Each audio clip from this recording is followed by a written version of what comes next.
High everyone, welcome to teens by Arunima.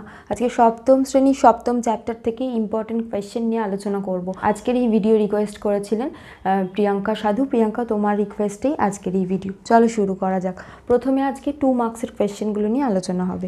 2 মার্কসের কোয়েশ্চেনগুলোর মধ্যে প্রথম আসে সেটা হলো গ্রিন হাউস গ্যাস কাকে বলে। মানে গ্রিন হাউস গ্যাস কাকে বলে সাথে কিন্তু উদাহরণ দিতে হবে। তারপর হলো বিশ্ব উষ্ণায়নের জন্য দায়ী গ্যাসকে গ্রিন হাউস গ্যাস কাকে বলে। আচ্ছা, এই বিষয়টা নিয়ে আমার যখনই চ্যাপ্টার 7টা পড়িয়েছি আমি ডিটেলস আলোচনা করেছি। তোমরা যদি এটা না জেনে থাকো তাহলে কমেন্ট করো, আমি সেই ভিডিওর লিঙ্ক দিয়ে দেবো। তারপর হলো বিশ্ব উষ্ণায়নের 2টি ক্ষতিকর প্রভাব লেখো। বিশ্ব উষ্ণায়নের জন্য কি কি ক্ষতি হচ্ছে, যেমন ধরো হিমবাহ গলে যাচ্ছে। হিমবাহ গলে যাওয়ার জন্য কি হতে পারে, যেমন ধরো কোস্টাল এরিয়া, যে সমস্ত সমুদ্র তীরবর্তী এলাকা সেগুলো ডুবে যাচ্ছে। দ্বিতীয় হলো প্রবাল প্রাচীর নষ্ট হয়ে যাচ্ছে।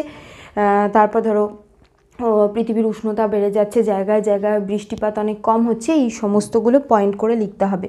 2টো পয়েন্ট, মানে প্রথম পয়েন্টে আসবে হিমবাহ, যেটা লিখতে চাও। ধরো হিমবাহর কথা বলছি, হিমবাহ গলে যাচ্ছে এবং সেটার জন্য কি কি সমস্যা হচ্ছে সেটা একটা পয়েন্টে যাবে।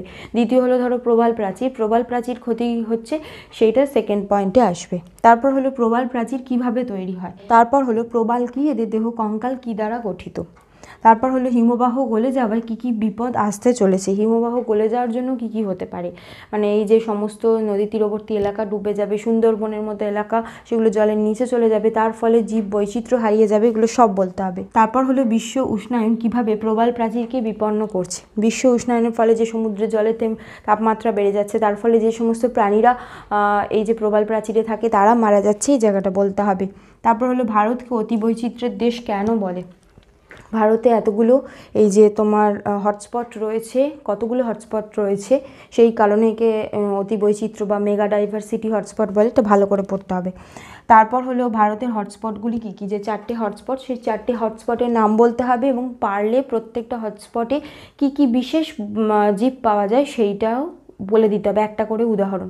এই জিনিসটাও আমার এই যে তোমার চ্যাপ্টার 7-এর যে ভিডিওতে এক্সপ্লেন করা আছে, তোমরা যদি না দেখে থাকো তাহলে কমেন্ট করো, আমি লিঙ্ক দিয়ে দেবো।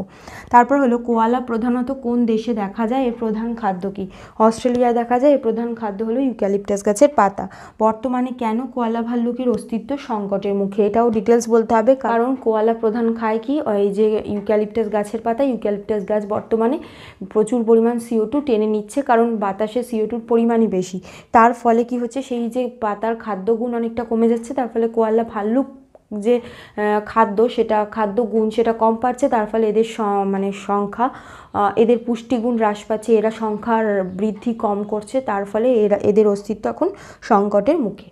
পরের যে প্রশ্ন সেটা হলো গঙ্গার শুশুক কেন হারিয়ে যাচ্ছে, বা গঙ্গার শুশুকের অস্তিত্ব সংকটাপন্ন কেন। তারপর প্রশ্ন হলো উদ্ভিদ কিভাবে জলচক্র নিয়ন্ত্রণ করছে। মানে উদ্ভিদ এই যে বাষ্পাকারে ছেড়ে দিচ্ছে, তারপর সেই জলটা আবার মেঘ হচ্ছে, বৃষ্টি রূপে ফিরে আসছে, এইটা বলতে হবে। তারপর হলো অতিরিক্ত CO2 শোষণে ইউরোপ, চীন, সাইবেরিয়ার গাছের পাতা গজানো কিভাবে প্রভাবিত হচ্ছে। মানে এই সমস্ত জায়গায় এই যে গাছগুলো দেখা যায়, সেই সমস্ত গাছের পাতা আগে গজাচ্ছে 10-15 দিন, এবং যে যখন গাছের পাতা পড়ে যাওয়ার কথা সেই সময়টাও 10-20 দিন পিছিয়ে গেছে, সেইটা বলতে হবে।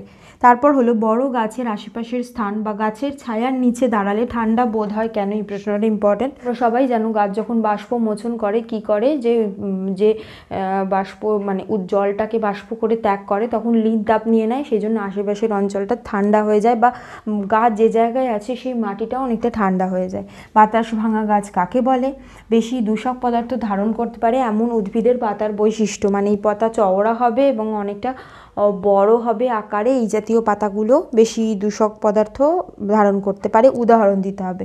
তারপর হলো কেন সুন্দরবনের ম্যানগ্রোভ অরণ্যকে বাঁচিয়ে রাখা জরুরি, কারণ এই যে ম্যানগ্রোভ যে উদ্ভিদ সেগুলো সেই জায়গার জমিকে ধরে রাখছে। দ্বিতীয় হলো সেই জায়গার জমিতে ওরা অনেক কিছু মানে যুক্ত করে, যেমন নাইট্রোজেন, পটাশিয়াম, ক্যালসিয়াম, এগুলো সেইটা বলতে হবে। এবার এই প্রশ্নটা এরকমভাবে না এসে এরকম ঘুরিয়েও আসতে পারে, মানে 18 আর 19 প্রশ্ন একই, ঘুরিয়ে কিভাবে আসতে পারে সেটা লিখেছি। একটা পরিণত ম্যানগ্রোভ গাছ বছরে প্রতি 1 হেক্টর জমিতে কত পরিমাণ nitrogen, potassium, calcium, magnesium, sodium সরবরাহ করে। এই ডেটাটা মুখস্থ রাখতে হবে, কারণ এখান থেকে প্রশ্ন আসে। তারপর হলো খাদ্য শৃঙ্খল ও খাদ্য জালের মধ্যে সম্পর্ক, মানে খাদ্য শৃঙ্খল অনেকগুলো খাদ্য শৃঙ্খলই পরস্পর সংযুক্ত হয়ে খাদ্য জাল তৈরি করে, সেটা একটা উদাহরণের মাধ্যমে এবং ফ্লো চার্ট দিয়ে বুঝিয়ে দিতে হবে। তারপর আসি 1 নম্বরের কোয়েশ্চেনে। প্রথমটা হলো কোনটি গ্রিনহাউস গ্যাস নয়? অপশান দিয়েছে methane, carbon dioxide, sulphur dioxide না অক্সিজেন। তারপর বলেছে গত 100 বছরে পৃথিবীর তাপমাত্রা বেড়েছে -ডিগ্রি সেন্টিগ্রেড। প্রবাল কোন পর্বভুক্ত প্রাণী? নিডারিয়া, টিনোফোরা, পরিফেরা না একাইনোডার্মাটা। সাইবেরিয়ার বাঘের অস্তিত্ব সংকটের কারণ ড্যাশ, মানে কি জন্য, মানে শুধু যে বাসস্থান সেটা বলতে হবে। কোয়ালা ভাল্লুকের প্রধান খাদ্য কি? 4টি বিপন্ন প্রাণীর নাম লেখো। এখানে 4টি বলেছি, অ্যাকচুয়ালি 2টো আসে, কিন্তু 4টে পড়ে রাখলে তোমাদের নাম যদি ভুলেও যাও তাও 2-1টা এক্সট্রা মনে থাকবে সেই কারণে। তারপর হলো ভারতের ড্যাশ ড্যাশ স্থানে সাইলেন্ট ভ্যালি আছে।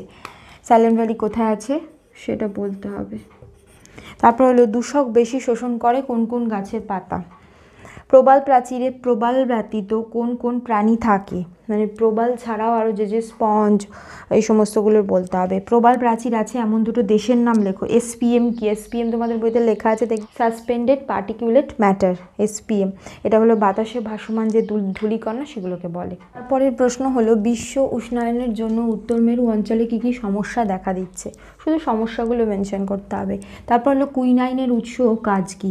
খাদ্য শৃঙ্খল সর্বদাই শুরু হয় ড্যাশ দ্বারা, এটা হবে উৎপাদক দ্বারা। তারপর হলো খাদ্য জালকে যে প্রাণী যত বেশি সংযুক্ত পরিবেশে সেই প্রাণীর অস্তিত্ব তত স্থায়ী। তারপর হলো প্রবালের একটি অর্থনৈতিক গুরুত্ব লেখো, কি কাজে লাগে।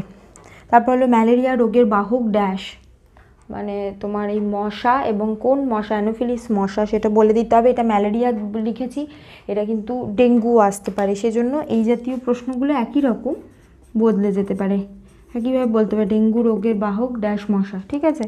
তারপর হলো অ্যাসবেস্টাসের জন্য মানবদেহের ড্যাশ অঙ্গের ক্ষতি হতে পারে, এটা হবে ফুসফুসের ক্ষতি হতে পারে। বর্তমানে সমগ্র পৃথিবীতে ড্যাশটি প্রজাতি ধ্বংসের মুখে বা বিপন্ন, 15,500টি। মৃগনাভি কি? কোথা থেকে পাওয়া যায়? মৃগনাভি কি সেটা বলতে হবে। এটা একটা সুগন্ধি দ্রব্য এবং এটা পাওয়া যায় হলো তোমার এই যে হরিণের দেহ থেকে, সেটা বলে দিতে হবে। এবার এই যে প্রশ্নগুলো আমি শূন্যস্থান দিয়েছি, এটা হয়তো প্রশ্ন হিসাবে আসতে পারে, বা প্রশ্নগুলো শূন্যস্থান হিসাবে আসতে পারে, বা মাল্টিপল চয়েস হিসাবে আসতে পারে। মোটামুটি এই জিনিসগুলো ইম্পর্টেন্ট, সেই জন্য এটা শূন্যস্থান তোমার প্রশ্ন এরম হিসাবে দেওয়া হয়েছে। প্যাটার্নটা কিন্তু বদলাতে পারে, কিন্তু এই প্রশ্নগুলো ইম্পর্টেন্ট। তাহলে আশা করি তোমাদের এই ভিডিওটা কাজে লাগবে। আজ এই পর্যন্তই, আবার পরের পর্বে দেখা হবে। তোমাদের যদি কোনো প্রশ্ন থাকে বা কোনো রিকোয়েস্ট থাকে প্লিজ কমেন্ট করো। তোমরা এই ভিডিওটাকে লাইক করো, বন্ধুদের মধ্যে শেয়ার করে দিও, আর সাবস্ক্রাইব করো। দেখো সাবস্ক্রাইবের পাশে একটা বেল বাটন আছে, ওটাও ক্লিক করে দিও, যাতে আমি যখনই কোনো নতুন ভিডিও দেবো তার ইনস্ট্যান্ট নোটিফিকেশান তোমরা পেয়ে যাবে। Thank you.